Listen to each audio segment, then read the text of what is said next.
Right now, while you're sitting there feeling safe and warm, there are people out there who will never celebrate Christmas again.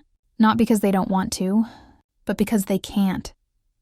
Because something happened to them during Christmas that was so scary, so wrong that even thinking about December makes them shake with fear. Tonight, I'm going to tell you 5 real stories. These aren't fake. These aren't made up. These are true stories from real people who thought they were going to have a happy Christmas. But instead, they got something else. Something dark. Something that shouldn't exist. Let's start. Story 1. The Visitor on Christmas Eve. This happened 3 years ago to a woman named Sarah. She lived in a small town in Minnesota with her husband, Tom, and their 2 kids, Emma and Jack. Emma was 7 years old. Jack was 5. They were good kids. The kind of kids who still believed in Santa and got excited about leaving cookies and milk by the fireplace. It was December 24th, 2020, Christmas Eve. The kids had gone to bed early because, Santa doesn't come if you're awake. Tom had also gone to sleep around 10 because he had to work the next morning. But Sarah stayed up. She wanted to finish wrapping the last presents and put them under the tree. She wanted everything to be perfect for her kids in the morning. The house was quiet. Really quiet. The only sounds were the fire crackling in the fireplace and some soft Christmas music playing from her phone. She had all the presents spread out on the living room floor. Wrapping paper, ribbons, tape, scissors, everything she needed. The Christmas tree lights were twinkling in the corner, making everything look magical. Sarah looked at her phone. It was 11:47 p.m. She thought she had enough time to finish everything before midnight. That's when she heard it. 3 knocks on the front door. The knocks weren't loud. They weren't urgent. They were slow, like someone was taking their time between each knock. Knock, then silence. Knock, then silence. Knock. Sarah stopped wrapping. Who would come to someone's house at almost midnight on Christmas Eve? Maybe it was her neighbor, Mrs. Henderson. She was an old lady who lived alone next door. Sometimes she got confused and forgot what time it was. Sarah thought maybe Mrs. Henderson needed help with something. So Sarah got up and walked to the front door. She looked through the little hole in the door. The peephole. She looked outside. Nobody was there. The porch light was on. She could see her front porch clearly. She could see the snow on the ground. Fresh white snow that had been falling all evening. The snow was perfect, smooth, no footprints, nothing. Sarah felt her heart beat faster. How could someone knock on the door without walking through the snow? There should be footprints. There had to be footprints. But there was nothing. The snow looked like nobody had touched it all night. She stepped back from the door. Maybe she had imagined it. Maybe it was just the house making noise. Old houses do that sometimes, right? Then she heard it again. Knock. Knock. Knock. This time the knocks were louder. Harder. Like someone really wanted to come in. Sarah ran to the window next to the door. She pulled the curtain back just a little bit and looked outside. The porch was still empty. The snow was still perfect. No footprints anywhere. But then she saw something that made her whole body go cold. At the edge of her yard, where the street light couldn't quite reach, there was someone standing there. Or something. It was tall. Really tall. Maybe 7 or 8 feet. It wasn't moving at all. It was just standing there in the dark, facing her house. Sarah couldn't see its face because it was too dark. But she could see its shape. It was wearing something long, like a big coat or maybe a robe. And on its head, was that a Santa hat? It looked like a Santa hat, but it was wrong somehow. Too big, too red, like it was wet. Sarah's hands were shaking as she grabbed her phone. She was going to call 911. But before she could dial, the thing in her yard started moving. It didn't walk like a normal person. It was like it was floating. Its feet weren't touching the ground. It was gliding across the snow, coming straight toward her house, and the snow under it wasn't moving. No footprints. Nothing. It was like the thing had no weight at all. Sarah ran. She ran up the stairs as fast as she could. She ran into her bedroom and shook Tom awake. Tom! Tom, wake up! Someone's outside. We need to call the police. Tom opened his eyes, still half asleep. What? What's going on? Before Sarah could answer, they both heard something that made them freeze. Downstairs, the doorknob was turning. They could hear it clearly in the quiet house. The metal doorknob was turning slowly. Click, click, click. Someone was trying to open their front door. "Did you lock it?" Tom whispered. "Yes." "Yes, I locked it," Sarah whispered back. They listened. The doorknob stopped turning. For a moment, everything was quiet. Then they heard something worse. Scratching. Long, slow scratching on the door, like someone was dragging their nails down the wood. Tom jumped out of bed and grabbed the baseball bat he kept in the closet. He started walking toward the bedroom door. "No." Sarah grabbed his arm. "The kids. We need to get the kids." They ran to Emma's room first. She was sleeping peacefully, hugging her stuffed rabbit. Tom picked her up gently, trying not to wake her. Then they went to Jack's room. He was also asleep, his thumb in his mouth. Sarah picked him up. They brought both kids into their bedroom and locked the door. Tom pushed their big dresser in front of the door while Sarah called 911. 911, what's your emergency? Someone's trying to break into our house. Please send help right now. We have 2 small children. Okay, ma'am, stay calm. What's your address? Sarah gave them the address. The operator kept her on the phone, telling her that police were on their way. They would be there in 8 minutes. 8 minutes. That felt like forever. They sat on the bed, Tom holding the baseball bat, Sarah holding the kids who were still sleeping somehow. They listened to the sounds from downstairs. Footsteps, heavy footsteps walking around their living room.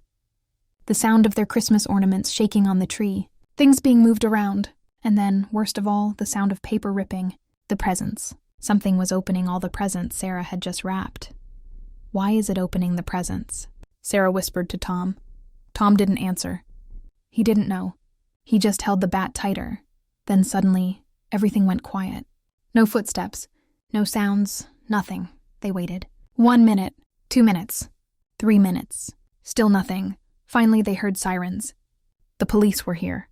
The police broke down the front door because it was still locked from the inside. That didn't make sense. If the door was locked, how did someone get in? The police searched the house. What they found still doesn't make sense.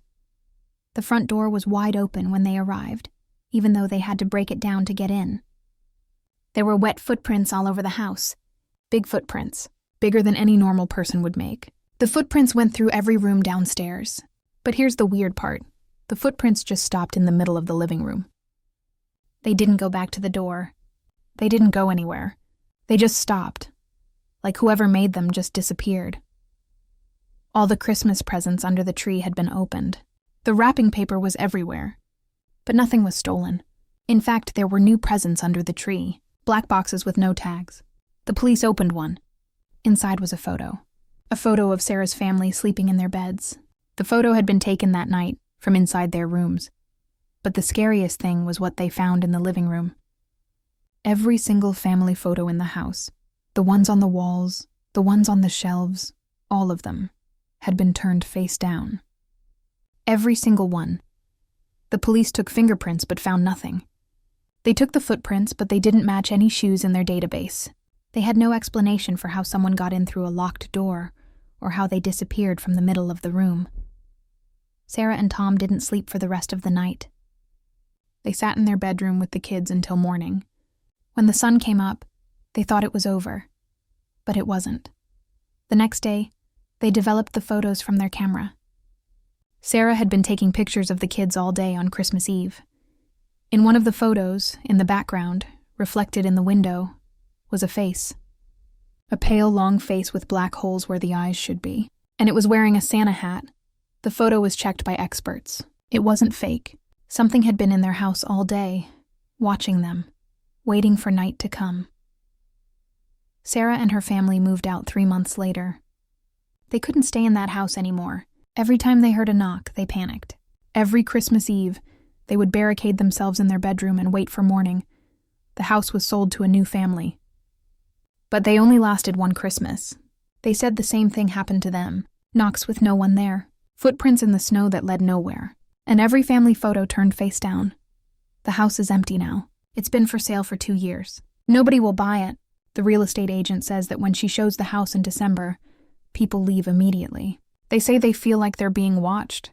Some say they hear knocking even when nobody's at the door. Last month, a group of teenagers broke into the house on a dare. They found something that explains nothing but makes everything worse. In the attic, they found hundreds of family photos. Not of Sarah's family, not of the family that lived thereafter. These were photos of families they didn't recognize. Dozens of different families. All the photos were taken at Christmas. All the families looked happy. But in every photo, if you looked carefully, there was something in the background. Sometimes in a window, sometimes in a mirror, sometimes just a shadow. But always the same thing. A tall figure in a Santa hat with black holes for eyes. The teenagers ran out and called the police. When the police arrived, the photos were gone. But there was a message written on the attic wall in what looked like soot from a chimney. I visit all good families on Christmas Eve. Some I take things from. Some I leave things for. Some I just watch. I'll see you next year. Sarah doesn't celebrate Christmas anymore. Neither does the other family. They all know that somewhere out there, something is making a list. And it's not checking if you're naughty or nice. It's checking if your door is locked. But locks don't matter to it. Nothing does, because when it wants to visit your house on Christmas Eve, it will, and you'll never know what it wants until it's too late. Story 2. The mall Santa that wasn't there. Jennifer was a single mom. She worked 2 jobs just to pay the bills. Her daughter Lily was 6 years old and the sweetest kid you could meet. Lily still believed in Santa with her whole heart. She wrote him letters every week starting in November. She was always on her best behavior in December because Santa is watching. Jennifer had been saving money for months to take Lily to the big mall downtown. Not just any mall, the Riverside Shopping Center. They had the best Santa display in the whole state. Real reindeer outside, fake snow that looked real, elves that sang songs, and a Santa who was supposed to be the best. He remembered kids' names from year to year and everything. December 18th, 2018. A Tuesday afternoon. Jennifer got off work early and picked Lily up from school. Lily was wearing her special Christmas dress that her grandma had sent her. Red velvet with white fur trim. She looked like a little Christmas angel. The drive to the mall took 40 minutes. Lily talked the whole way about what she was going to tell Santa. She wanted a bike. And a puppy. And for her mom to not have to work so much. That last one made Jennifer's eyes water a little. They got to the mall around 2 p.m. It wasn't too crowded because it was a weekday. Perfect. Jennifer hated crowds, and Lily sometimes got scared around too many people. The Santa display was in the center of the mall. It was beautiful. There was a huge chair that looked like a throne made of candy canes. Fake snow was falling from hidden machines in the ceiling. Christmas music was playing. There were decorations everywhere. Giant ornaments, twinkling lights, moving reindeer figures. There was a small line of kids waiting to see Santa. Maybe 5 or 6 families. Jennifer and Lily got in line. Lily was bouncing with excitement. "Mommy, look! There he is! There's Santa." Jennifer looked at the Santa sitting in the big chair. He looked normal. Red suit, white beard, black boots, big belly. Exactly what you'd expect Santa to look like. But something felt wrong. Jennifer couldn't explain it. It was like when you walk into a room and everyone stops talking, and you know they were talking about you. That feeling. That something is not right feeling. As they got closer to the front of the line, Jennifer looked at Santa more carefully. His suit was perfect. His beard looked real. He was saying ho ho ho at all the right times. But his eyes were wrong. They weren't brown or blue or green or any normal color. They were black. Completely black. Like someone had poured oil into his eye sockets. No white parts. No colored parts. Just black. Jennifer told herself she was seeing things. Maybe it was the lights. Maybe he was wearing special contacts to look more magical or something. But her stomach was tight with worry. Lily must have felt it too because she suddenly grabbed Jennifer's hand tighter. "Mommy," she whispered. "I don't want to sit on his lap." Kids know things. They can feel when something is dangerous. It's like an instinct that adults lose but kids still have. "It's okay, baby," Jennifer said, trying to sound calm. "You don't have to if you don't want to." But they had driven so far, and paid for parking, and waited in line. And Jennifer had taken time off work that she couldn't really afford. Maybe Lily was just being shy. "Just tell him what you want for Christmas, sweetie. Real quick. Then we can go get ice cream." They were at the front of the line now.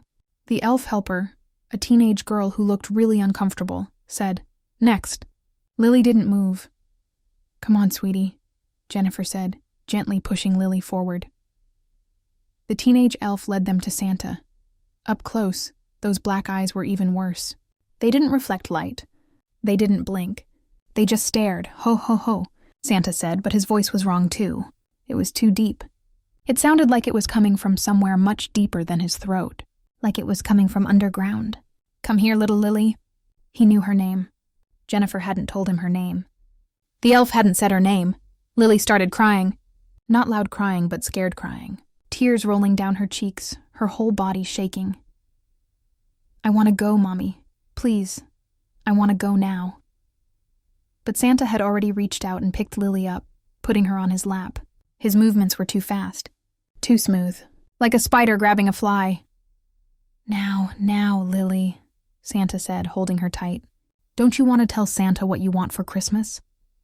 Lily was trying to get off his lap, but he was holding her. Not obviously. It would look normal to anyone watching. But Jennifer could see Lily couldn't get away. "Let her go," Jennifer said, stepping forward. Santa looked at Jennifer with those oil-black eyes. "But Jennifer, don't you want to know what she wants for Christmas?" He knew Jennifer's name too. Jennifer grabbed Lily and pulled hard. For a second, Santa didn't let go. His fingers were wrapped around Lily's arm, and Jennifer could see they were squeezing tight. Then he released her, and Jennifer stumbled backward with Lily in her arms. Santa smiled. His smile was too wide. It went too far across his face. "See you soon, Lily. I know where you live. I know when you're sleeping. I know when you're awake," Jennifer ran.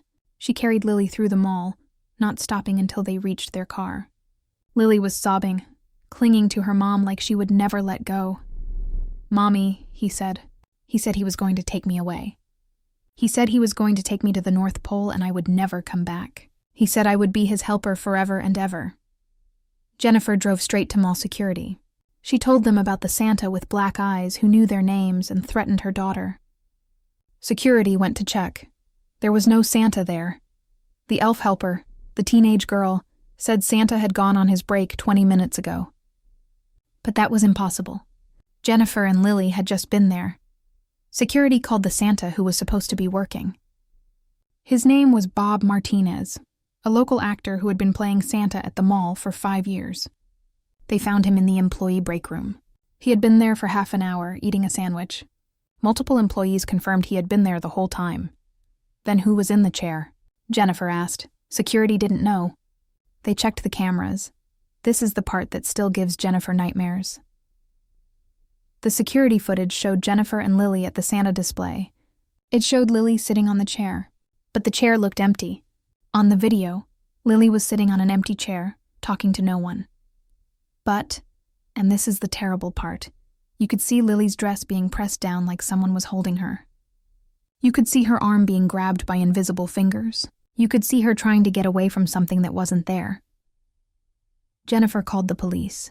They came and took a report. But what could they do? There was no crime. There was no suspect. There was no explanation.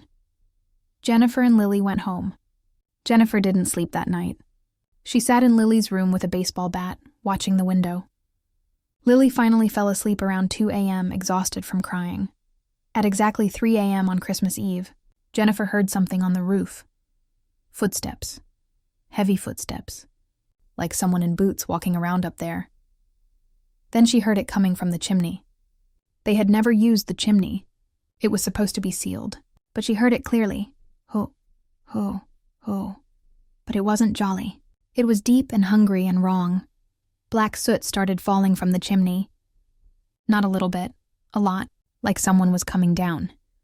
Jennifer grabbed Lily, who was still sleeping, and ran to her car. She drove to a hotel 3 towns away. She didn't care about the cost. She just needed to get away from that house. They stayed in the hotel for a week. Jennifer called in sick to both her jobs. She couldn't go home. She was too scared.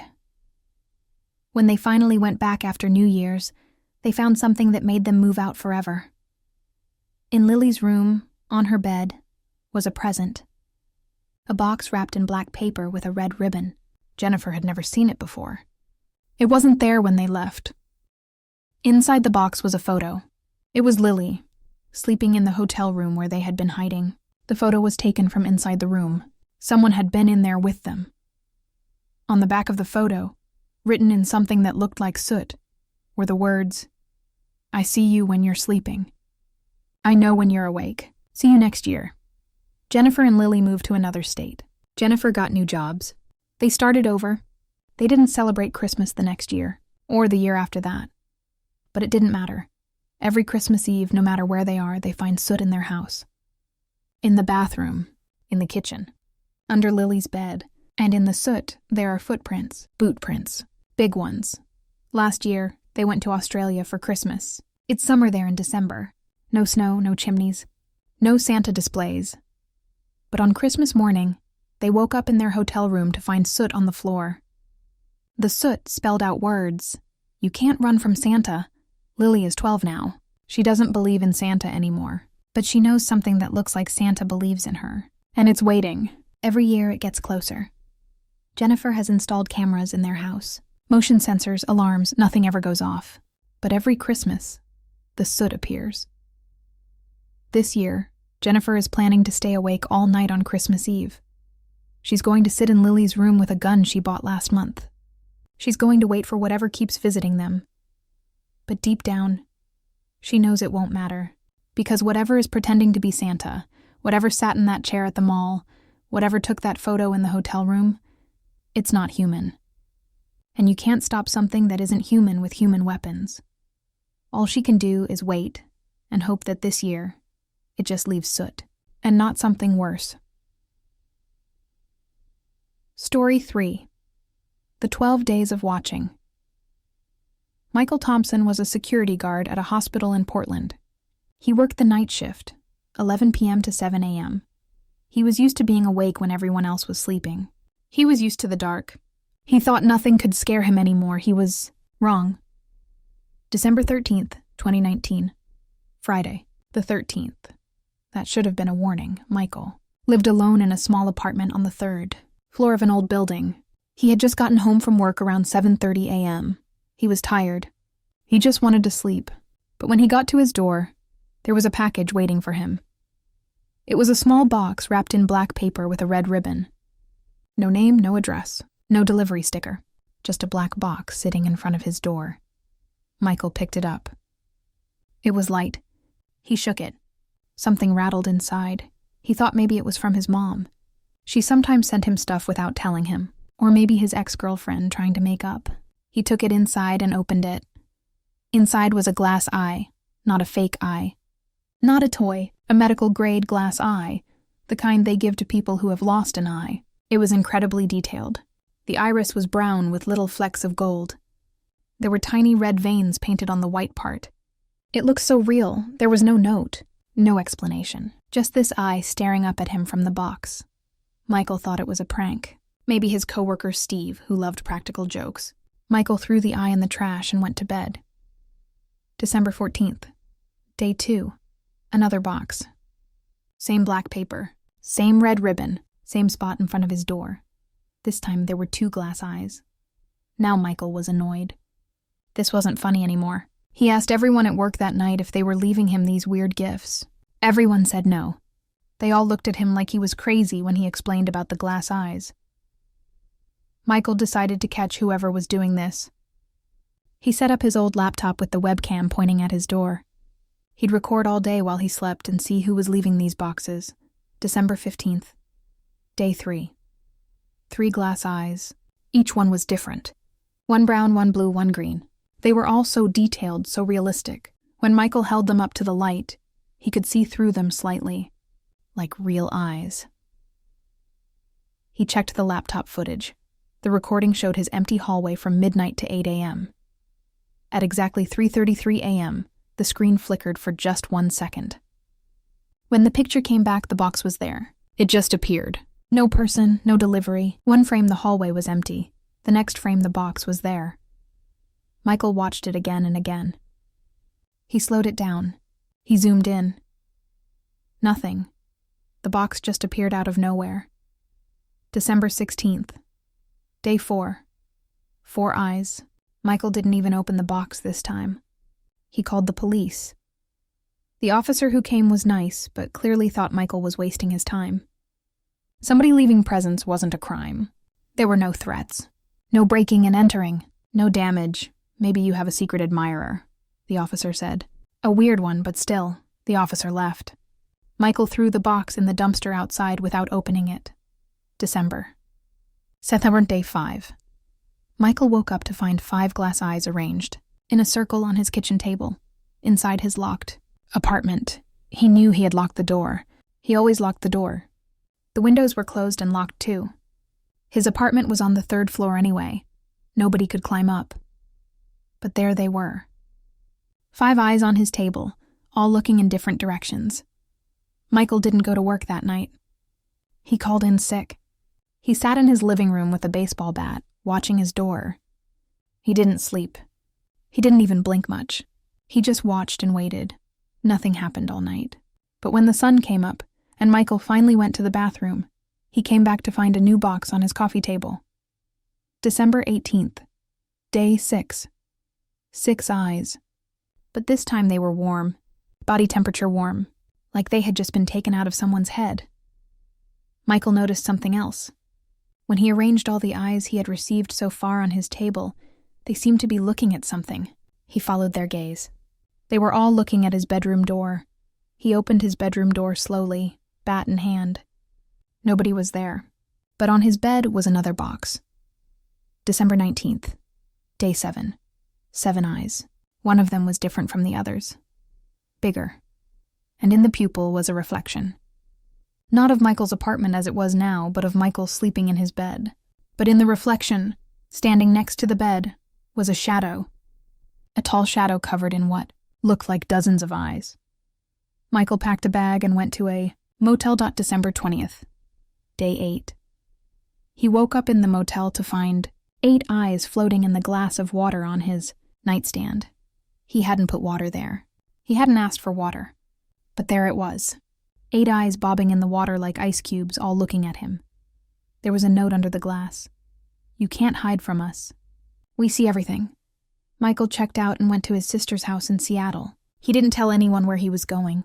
He threw away his phone in case someone was tracking him. He didn't use credit cards. He paid cash for everything. December 21st. Day 9. 9 eyes appeared on the bathroom mirror while Michael was showering at his sister's house. Not stuck to the mirror. In the mirror, like the glass had absorbed them. When he touched the mirror, it was solid, but the eyes were inside it somehow, moving, blinking. His sister's family didn't see them. When they looked at the mirror, they saw nothing unusual. Only Michael could see the eyes. December 22nd. Day 10. 10 eyes in his breakfast cereal. He had poured the cereal himself. He had opened a new box. But when he added milk, 10 eyes floated to the surface. His sister thought he was having a breakdown. She wanted him to go to the hospital. But Michael knew he wasn't crazy. The eyes were real. He had kept them all, except the ones in the mirror and cereal. He had 28 glass eyes in a bag, and more were coming every day. December 23rd, Day 11. Michael woke up to find 11 eyes attached to the ceiling above his bed. They were stuck there in the shape of a face. 2 eyes where eyes should be, the rest forming a mouth. The mouth eyes opened and closed like they were trying to speak. Michael's sister called a priest. The priest came and blessed the house. The eyes fell from the ceiling one by one, landing on Michael's bed. The priest ran out of the house and never came back. December 24th, Christmas Eve, Day 12. Michael expected 12 eyes. What he got was much worse. At exactly midnight, he heard singing. His sister, her husband, and their 2 kids were standing in a circle in the living room, holding hands. Their eyes were closed, but they were singing. On the 12th day of Christmas, my true love gave to me. 12 eyes a-watching? Michael tried to wake them, but they wouldn't respond. They just kept singing, and as they sang, their closed eyelids started to bulge. Something was moving under their eyelids. 11 eyes a-staring, 10 eyes a-floating. 9 eyes a-gleaming. The Christmas tree lights started to flicker. The ornaments on the tree turned to look at Michael. Each ornament had become an eye, 8 eyes a-following, 7 eyes a-knowing, 6 eyes a-warming. Michael's sister's eyelids opened.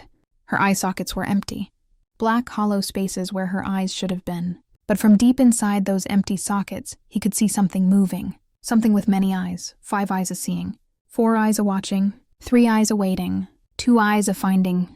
All their eyelids open now, all empty, all with something moving inside. And 1 eye that belongs to me. They all turned to look at Michael with their empty sockets. Then they spoke in unison, in a voice that wasn't their own. "We need your eye, Michael. The left one. It's special. It can see us. It has always been able to see us. We've been watching you your whole life, waiting for the right time. And now it's time." Michael ran. He ran out of the house, down the street, through the city. He ran until he couldn't run anymore. When the police found him 3 days later, he had gouged out his own left eye with a stick. When they asked him why, he said, "It wasn't mine anymore. It never was. They put it in me when I was born, to watch through it, to see our world through it. I had to get it out before they came to collect it." Michael is in a psychiatric hospital now. He seems normal most of the time, but every December he becomes terrified. He says they're coming back for the other eye. He says he can feel them watching through it. The doctors don't believe him, but the nurses have noticed something strange. Every December, exactly at 3:33 a.m., all the security cameras in Michael's ward malfunction for exactly 1 second. And when they come back on, there's always a small black box outside Michael's door. The hospital staff throw the boxes away without opening them, but Michael knows what's inside. He can feel them. All those eyes, waiting, watching, and growing in number. This December will be the 5th year. Michael is terrified of what comes after 12. He won't say what, but sometimes, late at night, he whispers, "After 12 comes the harvest. After 12, they take back all the eyes they've planted. All of them. From everyone. The doctors think he's delusional. But last week, one of the nurses noticed something. When she looked at Michael's remaining eye under a magnifying glass, she saw something impossible. Deep in his pupil, almost too small to see, was a reflection. Not of the room. Not of her face. It was a reflection of hundreds of eyes, all looking back at her. She quit the next day. Story 4. The Cabin in the Blizzard. David and Rachel had been dating for 3 years. David wanted to do something special for Christmas, something Rachel would never forget. He booked a cabin in the mountains of northern Michigan. It was perfect. A wooden cabin in the middle of nowhere, surrounded by tall pine trees covered in snow. The nearest neighbor was 5 miles away. The nearest town was 15 miles. It was just going to be the 2 of them, alone in a winter wonderland. They arrived on December 23, 2017, just as the snow started falling harder. The weather report said a blizzard was coming, but they weren't worried. The cabin had food, water, firewood, and a generator. They had everything they needed. The cabin was beautiful. It had a big stone fireplace, wooden walls covered with old photos of the forest, a kitchen with a gas stove, and one bedroom with a huge bed covered in thick blankets. There was even a bearskin rug in front of the fireplace. They spent the first day decorating a small Christmas tree they brought with them. They cooked dinner together, steaks and potatoes and wine. They danced to Christmas music playing from David's phone. As the blizzard got stronger outside, they felt safer and warmer inside. They made love in front of the fireplace and fell asleep in each other's arms. David woke up at 3 a.m. needing to pee. He didn't want to wake Rachel, so he carefully got up and walked to the bathroom in the dark. The fire had died down to just glowing coals. The wind was howling outside, throwing snow against the windows. When David came out of the bathroom, he noticed something wrong immediately. The front door was wide open. Snow was blowing in, already making a small pile on the floor. The cold wind was so strong it took his breath away. David ran to the door to close it, thinking maybe they hadn't locked it properly and the wind had blown it open. But when he got to the door, he saw something that made his stomach drop. There were footprints in the snow outside. They came from the forest, up the porch steps and through the door, but there were no footprints going back out. Someone had walked into their cabin and hadn't left. David's heart was pounding so hard he could hear it over the wind. He grabbed a poker from the fireplace and started searching the cabin. The bathroom, empty. The kitchen, clear. The closets, nothing. Then he heard a creak from above. The cabin had a small attic space they hadn't even looked at. There was a pull-down ladder in the hallway. The sound came again, footsteps walking slowly across the attic floor. David woke Rachel, putting his hand over her mouth so she wouldn't make noise. He whispered what was happening. Her eyes went wide with fear. They grabbed their phones to call for help. No signal. The blizzard had knocked out the cell tower. They heard the footsteps again, slow, heavy, walking from one end of the attic to the other. Then back again. David decided he had to check. He couldn't just wait for whoever it was to come down. He pulled down the attic ladder as quietly as he could. With the poker in one hand and a flashlight in the other, he climbed up. The attic was empty. Completely empty except for dust and cobwebs. But in the dust were footprints. Fresh footprints walking back and forth, just like they had heard. But the footprints were wrong. They were barefoot, and each foot only had 3 toes. David climbed down quickly. He and Rachel pushed furniture against all the doors and windows. They sat in the corner of the main room, weapons in hand, waiting for morning. At 4 a.m., they heard singing outside. Multiple voices singing Silent Night, but in a language that didn't sound human. The words were all wrong, full of sounds that human throats shouldn't be able to make. The singing circled the cabin, around and around. Sometimes it sounded like it was right outside the window. Sometimes it sounded like it was on the roof. Sometimes it sounded like it was coming from under the floor. At 5 a.m., something started scratching at the walls. Not just one spot, all around the cabin. It sounded like dozens of hands with long nails dragging across the wood. The scratching got louder and more aggressive. Rachel was crying. David was praying. They held each other and waited for whatever was going to happen. At 6 a.m., exactly at sunrise, everything stopped. The singing, the scratching, the fear, it all just ended, like it had never happened. They waited another hour before looking outside. What they saw made no sense. Around the entire cabin, in a perfect circle about 10 feet from the walls, were footprints. Thousands of them, all 3-toed. They went around and around the cabin like something had been walking in circles all night. But there were no footprints leading away. It was like whatever made them had just vanished when the sun came up. In front of the door was a snowman, but it wasn't a normal snowman. It was twisted, wrong. Its body was lumpy and uneven. Its arms were too long. Its head was too small. And its face was a photograph. A Polaroid picture of David and Rachel sleeping in the cabin bed the night before. Someone had been inside. Someone had taken their picture while they slept. They tried to leave immediately, but the car wouldn't start. When David opened the hood, he found the engine filled with snow and ice. Not around it, inside the sealed engine block. That was impossible. They were trapped. They rationed their food and kept the fire going. They took turns staying awake, watching. The second night was worse than the first. This time, the things outside didn't just sing and scratch. They knocked on the door. They called David and Rachel's names in voices that sounded almost human, but not quite. They begged to be let in, saying they were cold, they were lost, they needed help. At midnight, something heavy landed on the roof. Many somethings. They could hear them walking around up there. Then, impossibly, they heard the footsteps inside the ceiling, between the roof and the room. Things were crawling around in the space that was too small for anything to fit. Black liquid started dripping from the ceiling. It smelled like rotting meat. It formed words on the floor. "Let us in for Christmas." David and Rachel pushed the bed against the bedroom door and hid in the closet. They could hear things moving around in the cabin. Furniture being dragged, dishes breaking, and laughter. Horrible, gurgling laughter. On Christmas morning, everything was quiet again. David and Rachel came out of the closet to find the cabin transformed. There was a Christmas tree they hadn't put up. It was decorated with ornaments made of ice, and what looked like frozen blood. There were presents under the tree, boxes wrapped in human skin. The windows were painted with scenes of Christmas. But wrong. Santa's sleigh being pulled by things with too many legs. Elves with no faces eating raw meat. Children opening presents that had teeth. On the table was a feast. A turkey that was still moving even though it was cooked. vegetables that whispered when you got close to them, wine that looked like blood and smelled like fear. And in the center of it all was a note. Merry Christmas.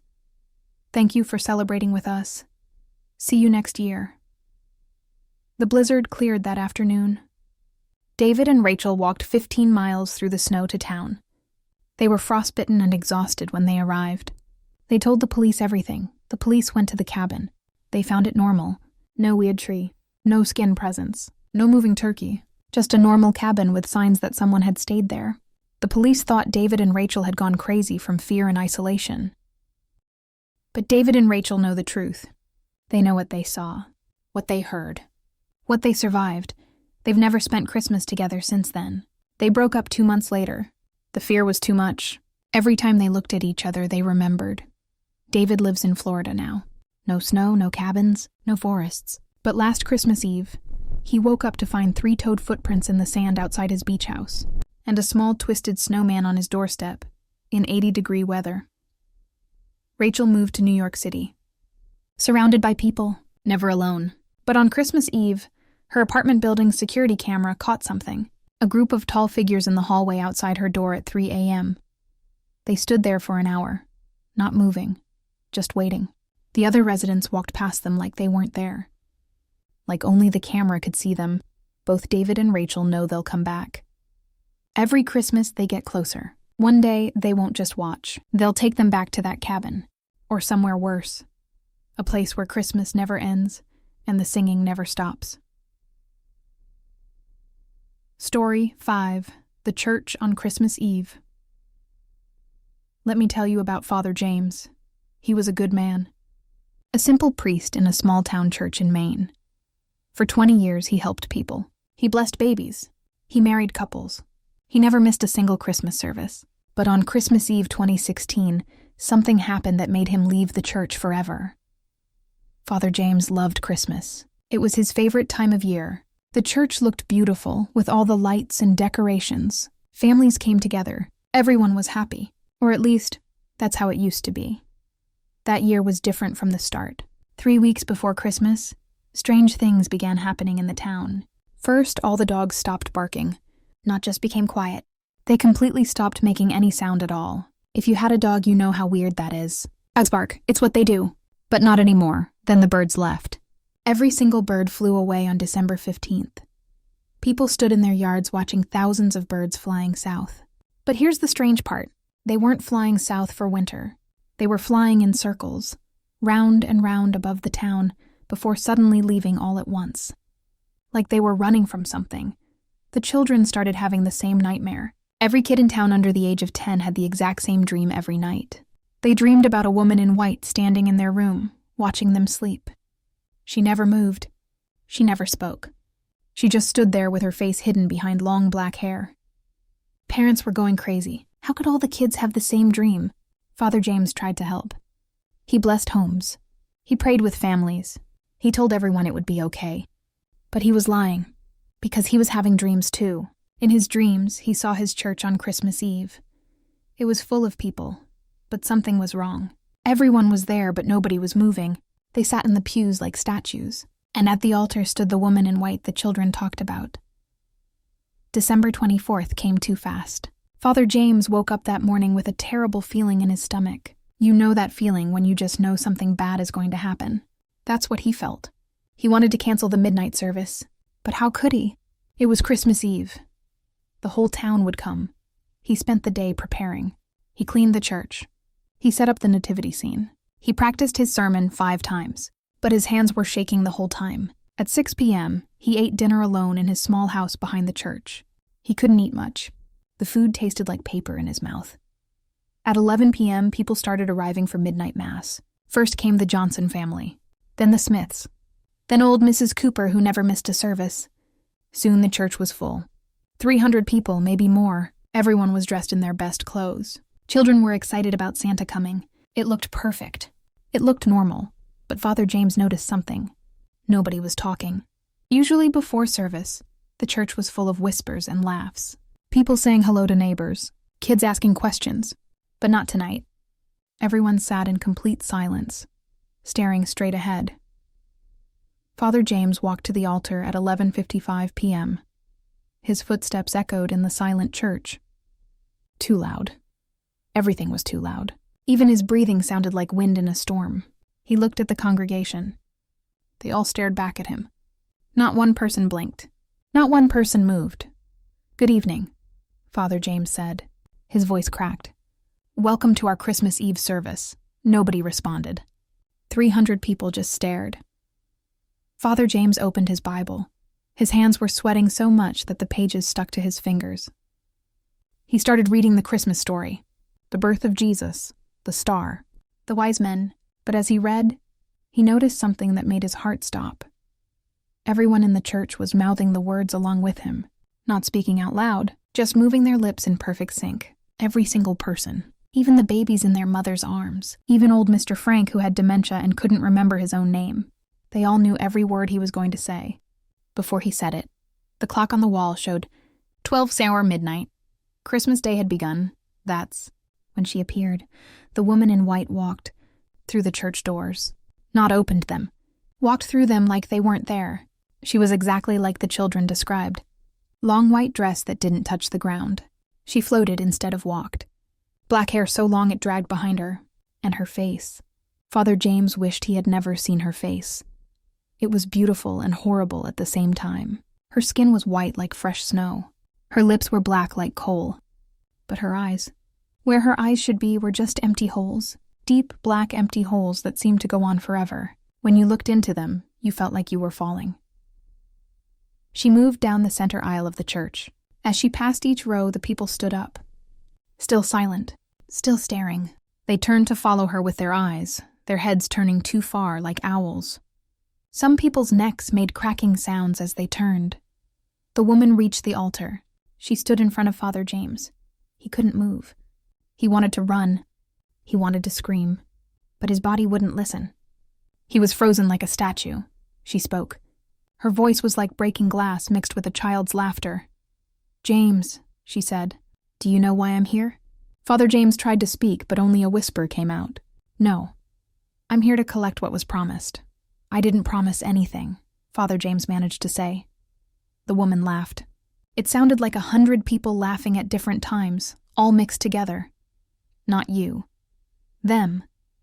She pointed at the congregation. 50 years ago on Christmas Eve, this town made a deal. They were dying. No food, no money, no hope. So they prayed, but not to God. They prayed to something older, something hungry. They promised that in 50 years, they would pay the price. Tonight is 50 years exactly. Father James looked at the congregation. They were all standing now, swaying slightly like trees in wind. Their mouths were open. Black liquid started dripping from their lips. The same black liquid began seeping from their eyes, their noses, their ears. What did they promise? Father James asked, though he didn't want to know the answer. "Everything," the woman said. "Their souls. Their children's souls. Their children's children's souls. Forever and always." Starting tonight, the congregation began to sing. But it wasn't a Christmas carol. It was something else. Words that hurt to hear. Words in a language that humans shouldn't know. As they sang, their bodies began to change. Their skin turned gray. Their fingers grew longer. Their mouths opened wider than mouths should open. Father James grabbed his cross. He held it up toward the woman. "In the name of God, I command you to leave." The woman laughed again. She reached out and touched the cross. It turned to ice in Father James's hand, so cold it burned. He dropped it and it shattered on the floor into 1,000 pieces. "Your God has no power here," she said. "This ground was ours before your church was built, before your religion was born, before humans learned to speak. And tonight, we take it back." The floor of the church began to crack. Something was coming up from below. Many somethings, hands first, then arms, then bodies. Things that looked like they might have been human once, but weren't anymore. They crawled out of the cracks like spiders, hundreds of them, filling the church.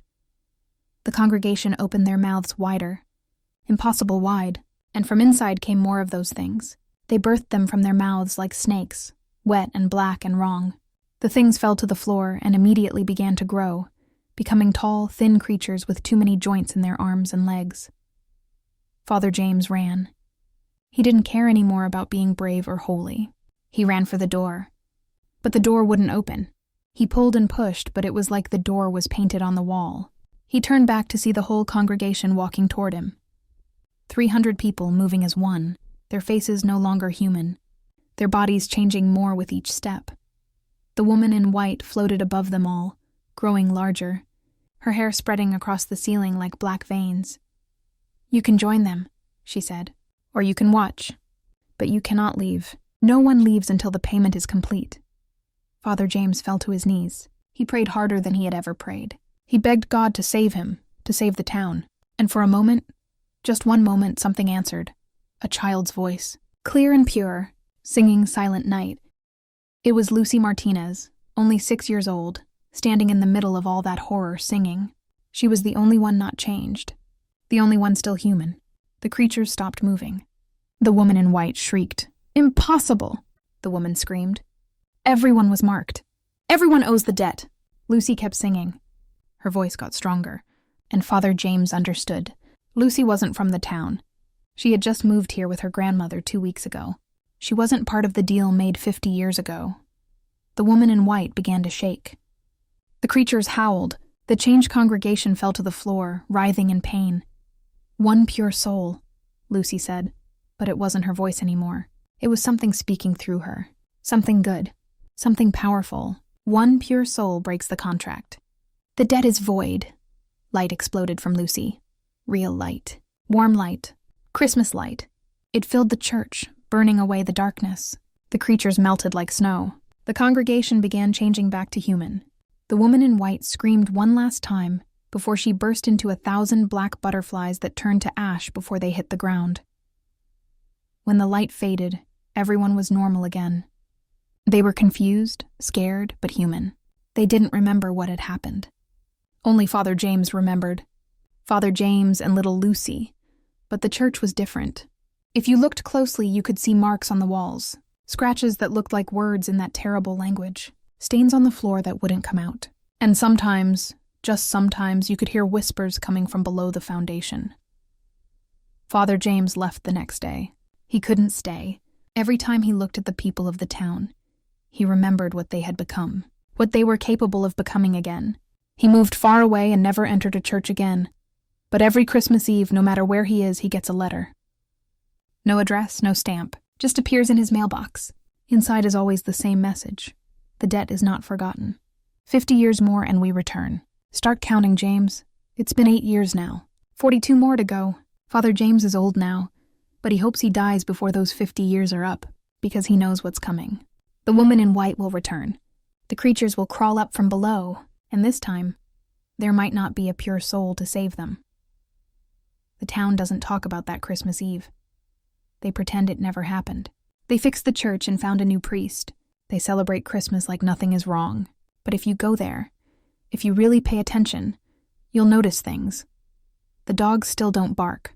The birds never came back. And the children, all the children born after that night, have completely black eyes.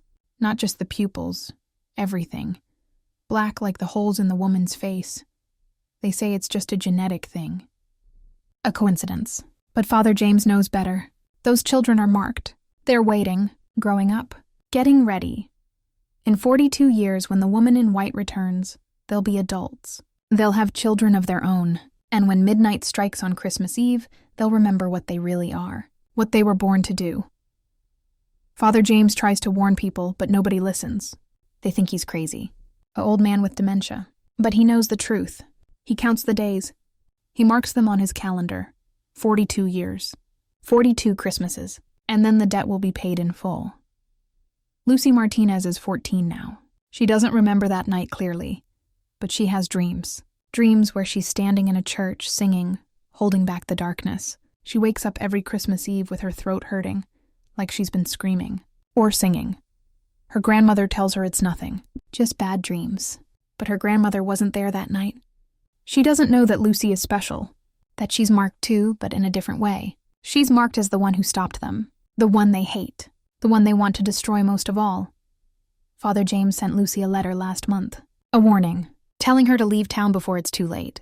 But Lucy can't leave. Something keeps her there. Something tells her she needs to stay. That when the time comes, she'll be needed again. So she waits. She practices singing Silent Night every day, even in summer. She doesn't know why, but it feels important, like she's preparing for something. The clock is ticking. Time is running out, and somewhere, in a place that shouldn't exist, the woman in white is waiting too, getting stronger, getting hungrier, getting ready for her return. Christmas will never be the same for that town. They celebrate, they laugh, they give presents, but underneath it all is fear. Fear of what was, fear of what's coming, fear that next time, one pure soul won't be enough. So there you have it. 5 true Christmas horror stories that actually happen to real people. 5 reasons why Christmas isn't always the happy holiday we pretend it is. Right now, while you're listening to this, it's warm and safe where you are. Maybe you're in bed, maybe you're on the couch, maybe you're driving home. But think about this. These people were safe too, until they weren't. Sarah was just wrapping presents when those 3 knocks changed her life forever. She still jumps every time someone knocks on her door. She moved 3 times, but the knocking followed her. Last week, she found wet footprints in her house again. Footprints that led to her children's room and just stopped. She doesn't sleep anymore in December. Jennifer thought she was giving her daughter a fun Christmas memory at the mall. Now Lily is 15 and still sleeps with every light on. She hasn't spoken since that day. Doctors say it's trauma, but Jennifer knows better. Sometimes she catches Lily staring at nothing and whispering, "He's coming back. He told me he's coming back." Michael is blind now. He gouged out both his eyes last Christmas. He said it was the only way to stop seeing them. But even blind, he says he can still feel them watching. His sister's family moved away. But every Christmas morning, they find glass eyes in their stockings. The police can't explain it. Nobody can. David and Rachel didn't make it. I lied about them being okay. They were found frozen to death in their apartment last winter, on Christmas Eve. They had barricaded themselves in the bathroom and wrote a message on the mirror in lipstick. They're inside the walls. The strangest part? Their apartment was heated. The temperature was normal, but their bodies were frozen solid, like they'd been in a freezer for days. And Father James? He died 2 months ago. Heart attack, they said. But the nurse who found him said his face was twisted in terror, his mouth open in a silent scream. In his hand was a piece of paper with tally marks. 42 years worth of tally marks. And at the bottom, written in shaky handwriting, "She's coming early." You might think you're safe because these things happen to other people in other places. But remember, every town has secrets. Every family has deals they've made. Every house has a history. Maybe your great-grandfather made a promise he never told anyone about. Maybe your house is built on ground that belongs to something else. Maybe that mall Santa your kids sat on last year wasn't who you thought he was. Pay attention this Christmas. Watch for the signs. Footprints that lead nowhere. Knocks with no one there. Presents you didn't buy. Singing from inside the walls. Eyes watching from reflections. If you notice these things, don't ignore them. Run. But here's the scariest part. Sometimes running doesn't help. Sometimes they follow you. Sometimes they've already marked you and you don't even know it yet. Look at your family photos right now. Go ahead, I'll wait. Look closely at the eyes. Do they look normal? Or is there something wrong? Something different? Something watching you from inside the picture? Check your windows. Are there handprints on the glass? From the inside or outside? Are you sure? Listen to your walls tonight when everything is quiet. Do you hear singing? Faint singing in a language you don't understand? These aren't just stories anymore. By listening to them, by knowing about them, you've opened a door. They know you know, and they don't like people who know their secrets. Tonight, when you go to sleep, you might have dreams. Dreams about a woman in white. Dreams about Santa with black eyes. Dreams about things crawling up from below. Don't worry. They're just dreams. Probably. But if you wake up and find your family photos turned face down, if you find wet footprints in your house, if you hear 3 knocks at midnight, remember these stories. Remember what happened to Sarah, Jennifer, Michael, David, Rachel, and Father James. And whatever you do, don't answer the door on Christmas Eve. Thank you for listening to these 5 true Christmas horror stories. I hope they didn't scare you too much. I hope you can still enjoy your Christmas. I hope nothing follows you home. But just in case, keep your lights on tonight. Lock your doors. Say your prayers. And if you hear singing in the walls, if you see eyes in the windows, if something knocks 3 times, don't say I didn't warn you. They're already watching. They've always been watching. And now that you know their stories, They're watching you closer than ever. Merry Christmas, sweet dreams, and good luck. You're going to need it.